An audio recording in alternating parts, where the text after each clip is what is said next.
Good morning students. संस्कार public senior secondary school की online classes में आपका स्वागत है। स्टूडेंट्स, पिछले वीडियो में हम लोगों ने power and function of the Lok Sabha को पढ़ा था। स्टूडेंट्स, आज के इस क्लास में, आज के इस वीडियो में हम लोग जानेंगे functions and power of Rajya Sabha. Students, already हमने लोकसभा के पावर एंड फंक्शन जान लिए।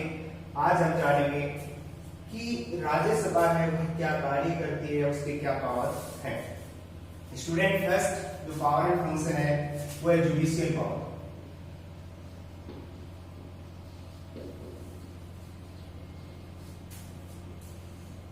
स्टूडेंट्स, जुडिशियल पावर की अगर हम बात करते हैं तो ये कानून बनाने से रिलेटेड पावर है।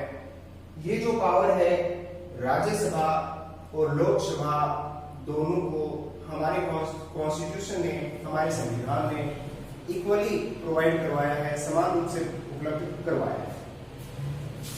देखिए, along with Lok Sabha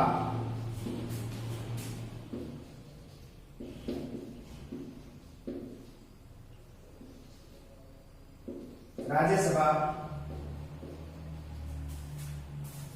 also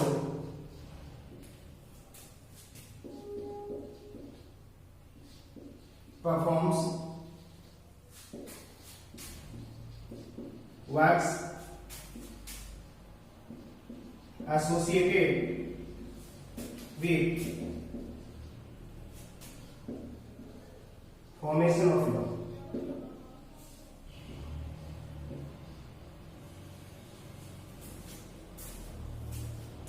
The Constitution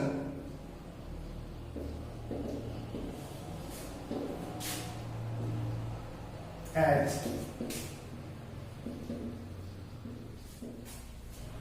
provided equal power to Lok Sabha and Rajya Sabha in context to non-money bill। Student, समझिएगा इस चीज को। जुडिशियल जो पावर है जो राज्यसभा को प्रोवाइड करवाया गया है, ये जुडिशियल पावर लोकसभा और राज्यसभा को इक्वली प्रोवाइड करवाया गया हमारे कॉन्स्टिट्यूशन में। ओके, तो ये कानून बनाने से जो संबंधित पावर है ये राज्यसभा के पास भी है और ये इक्वली रूप से दिया गया है लोकसभा और राज्यसभा को। ओनली नॉन मनी बिल्स, या हम कह सकते हैं मनी बिल है, वो ओनली लोकसभा में प्रेजेंट किया जा सकता है, राज्यसभा में प्रेजेंट नहीं किया जा सकता। सबसे पहले लोकसभा में उसको लाया जा सकता है, राज्यसभा में डायरेक्टली हम नहीं ला सकते। लोकसभा में वह बिल पास होने के बाद राज्यसभा में भेजा जाता है। ओके, तो यहां पर ओनली नॉन मनी बिल है, उन मामले में दोनों को समान पावर है, समान अधिकार है। स्टूडेंट्स, दूसरा अपना power of making amendment in the constitution।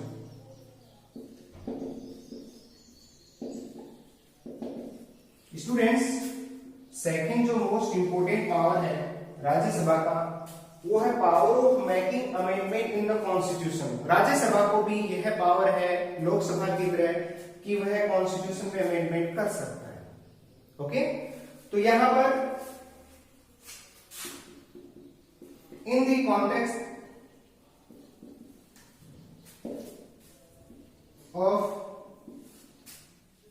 to making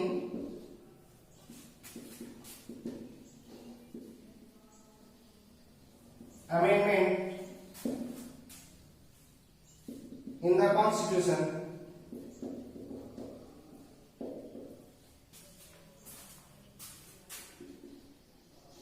Rajya Sabha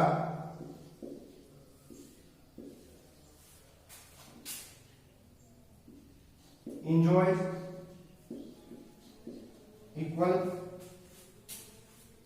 power as compared to Lok Sabha.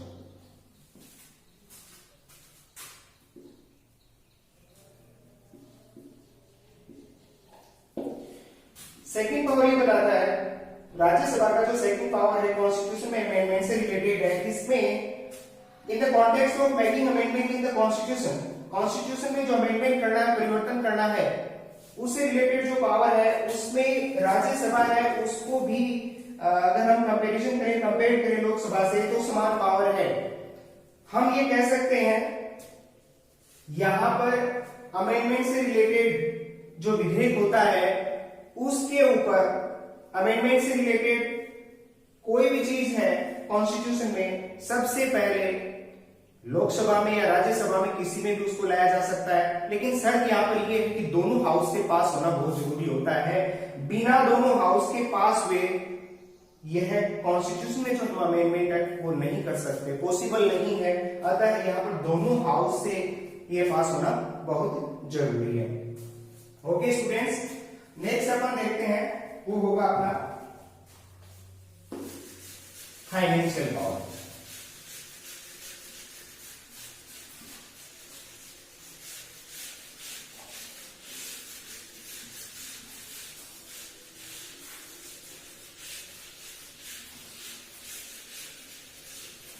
Next power अपना वो है फाइनेंशियल पावर नंबर 3।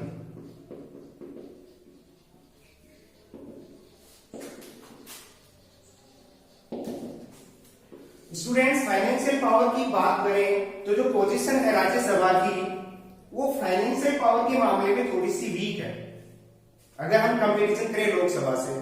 क्यों वीक है? क्योंकि जो धन विधेयक है, मनी बिल है, वो सबसे पहले लोकसभा में ही प्रेजेंट किया जा सकता है, इंट्रोड्यूस उसको लोकसभा में किया जा सकता है, राज्यसभा में उसको इंट्रोड्यूस नहीं किया जा सकता। लोकसभा में पास होने के बाद उसको राज्यसभा में भेजा जाता है और राज्यसभा में 14 दिन के भीतर उस पर डिसीजन करना होता है, उस पर निर्णय करना होता है, उस पर सजेशन राज्यसभा दे सकती है या उसको रिटर्न कर सकती है, लेकिन 14 दिन का टाइम होता है। 14 दिन में उसके सजेशन जो दिए जाते हैं उसको लोकसभा स्वीकार करे या नहीं करे, ये डिपेंड करता है लोकसभा के ऊपर। बाकी यहां पर जो मनी बिल है वो ओनली सबसे पहले इंट्रोड्यूस है वो लोकसभा में किया जा सकता है। The position of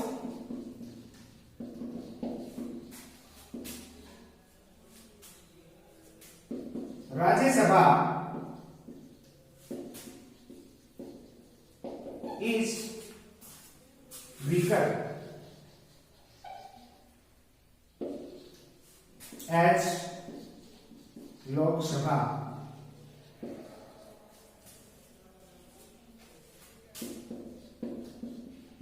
according to Constitution.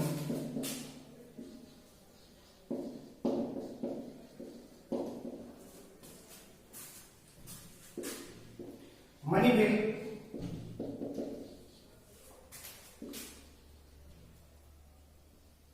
first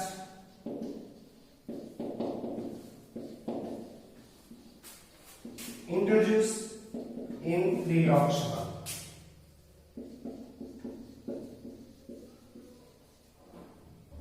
Not in Rajya Sabha. Students, हमारा जो थर्ड पावर है राज्यसभा का वो है financial power. Students, financial power में जो पोजीशन है राज्यसभा की वो वीक है। अगर हम कंपैरिजन करें लोकसभा से तो क्या है, कमजोर है स्थिति थोड़ी सी। क्यों? क्योंकि कॉन्स्टिट्यूशन के अकॉर्डिंग ये जो पावर है सबसे पहले इस धन विधेयक को या मनी बिल को इंट्रोड्यूस किया जा सकता है, वो लोकसभा में किया जा सकता है, उसको राज्यसभा में इंट्रोड्यूस नहीं किया जा सकता। इसलिए इस मामले में यहां पर इनकी पोजीशन है वो काफी वीक है। स्टूडेंट्स, हमारा फोर्थ जो पावर एंड फंक्शन है वो है एग्जीक्यूटिव पावर। अब स्टूडेंट्स एग्जीक्यूटिव पावर्स के बारे में भी हम जान लेते हैं। इस पावर में हमारी जो काउंसिल ऑफ मिनिस्टर है, हमारी जो मंत्री परिषद है, वो राज्यसभा के प्रति रिस्पॉन्सिबल नहीं होती, वो लोकसभा के प्रति रिस्पॉन्सिबल होती है। यहां पर राज्यसभा सदस्य केवल मंत्रियों से क्वेश्चन पूछ सकते हैं, उनकी आलोचना कर सकते हैं, उनसे पूरक क्वेश्चन पूछ सकते हैं, काउंटर क्वेश्चन जिसे कहते हैं, लेकिन उनको उनके पद से नहीं हटा सकते।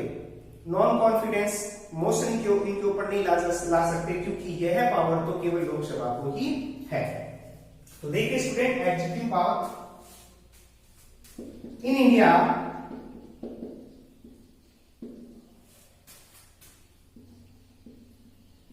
Council of minister are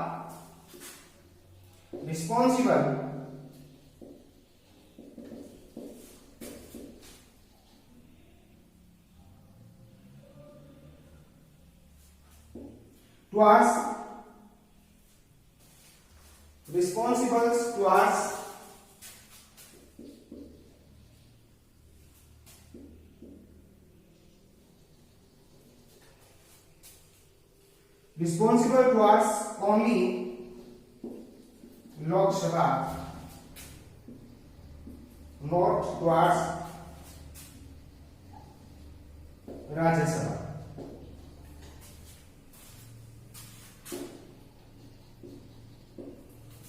Rajya Sabha can ask questions, counter questions,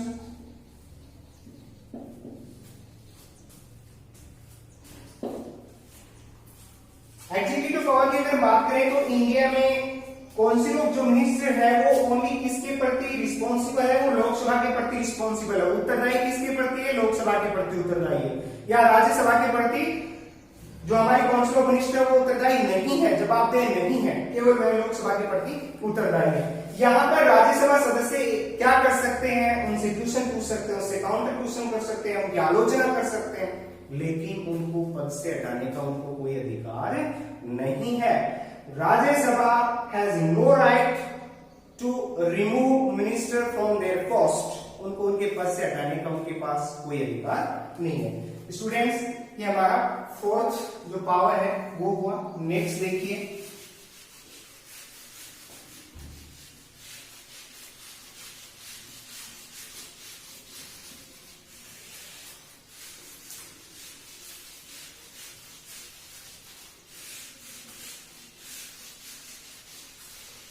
next अपना जो पावर है वो पावर रिलेटेड टू इलेक्शन से संबंधित है। किससे संबंधित है? Number 5,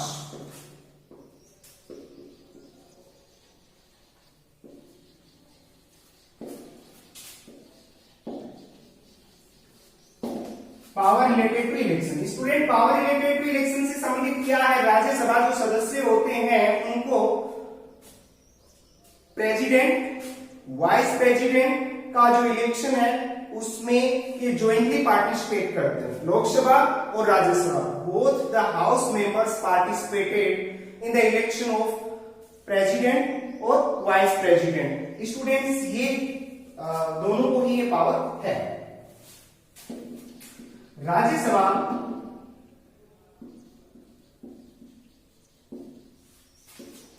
along with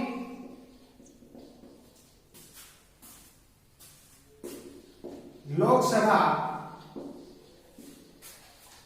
members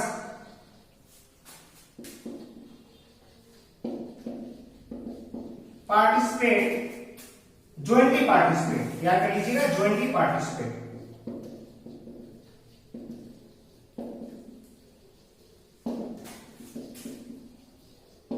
The election of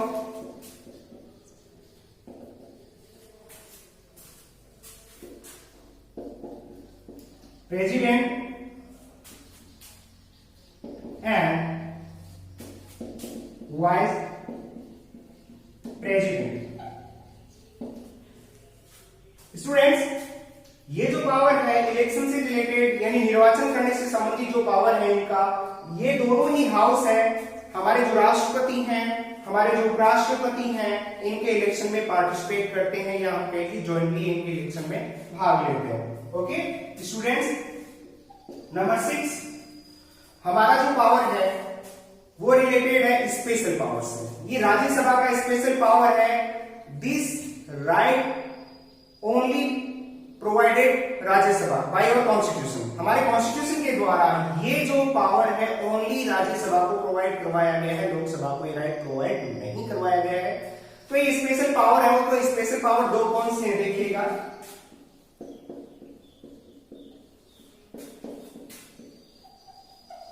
special power की अगर हम बात करें, स्पेशल पावर जो है ओनली राज्यसभा को प्रोवाइड है, लोकसभा को ये पावर नहीं दिए गए हैं। देखिएगा first, according to article 249, article 249 क्या कहता है? वो कहता है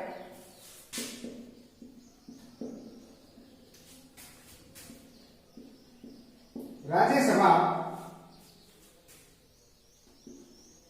has power to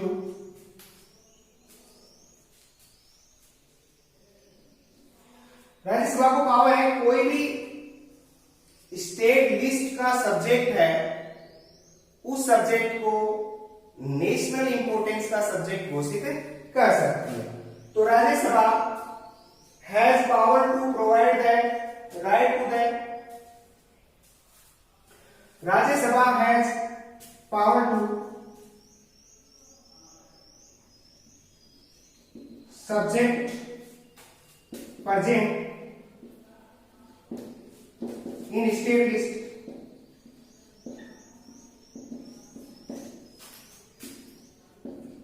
to be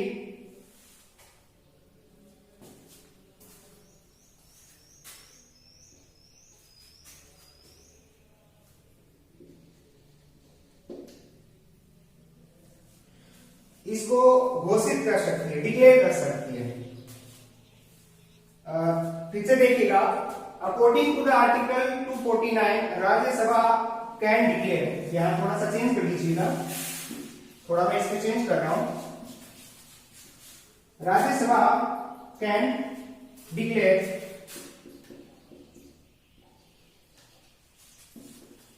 subject present in state list to be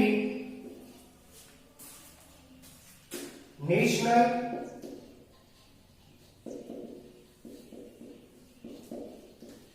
importance.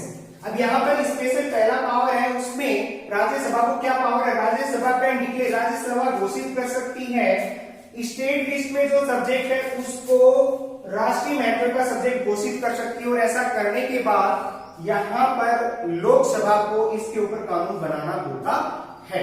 Okay, तो यहां पर लोकसभा के लिए बाध्य हो जाता है कि उसके ऊपर कानून बनाए। राज्यसभा किसी भी स्टेट लिस्ट के सब्जेक्ट को नेशनल इंपोर्टेंस का घोषित कर सकती है, राष्ट्रीय महत्व का घोषित कर सकती है। और ऐसा करने की वजह से लोकसभा को उस पर कानून बनाना होता है। स्टूडेंट सेकंड देखिए, इसमें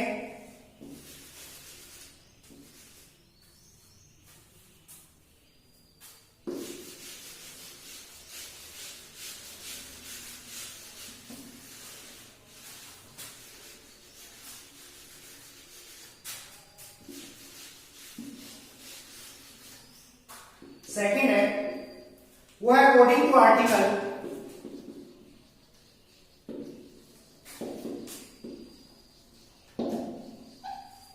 312। इस आर्टिकल के अकॉर्डिंग राज्यसभा को यह अधिकार मिला हुआ है कि वह न्यू ऑल इंडिया सर्विसेज है उसकी स्थापना कर सकती है। उसको ये पावर दे सकती है सेंट्रल गवर्नमेंट को कि वह न्यू ऑल इंडिया सर्विसेज है उसकी स्थापना करे। यह है पार्लियामेंट को पावर दे सकती है, सेंट्रल गवर्नमेंट को पावर दे सकती है। Rajya Sabha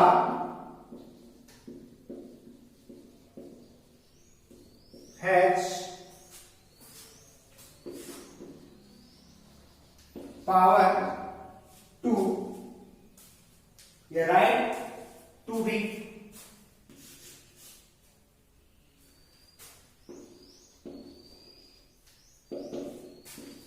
established new all India services, all India services to the central government.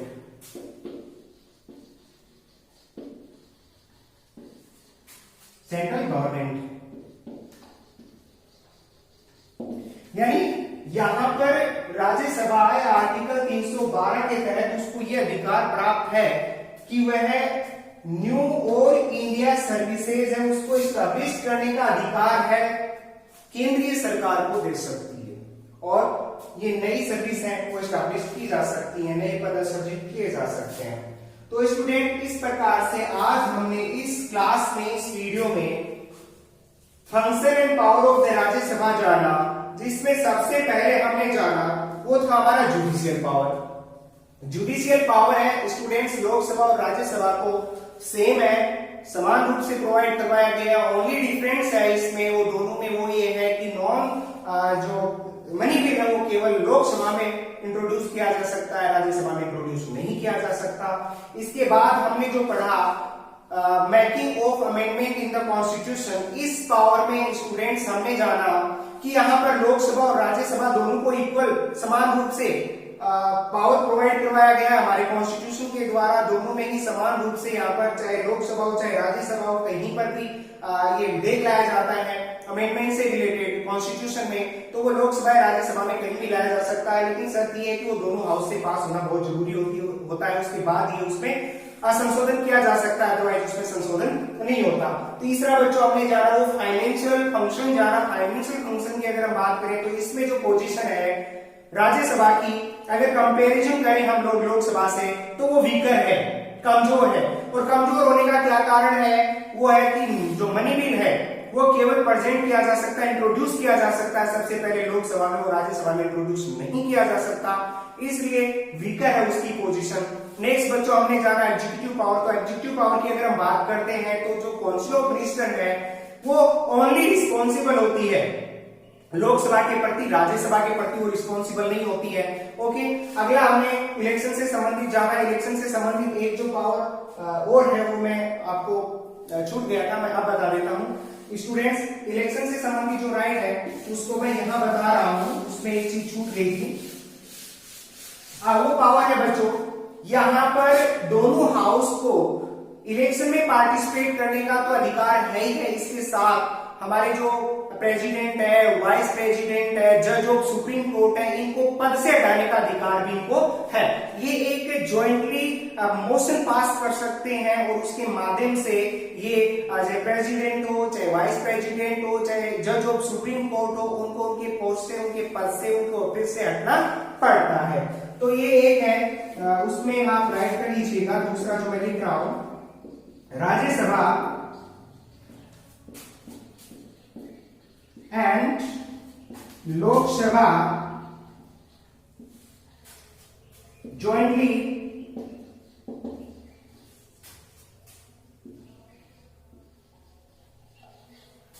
remove the president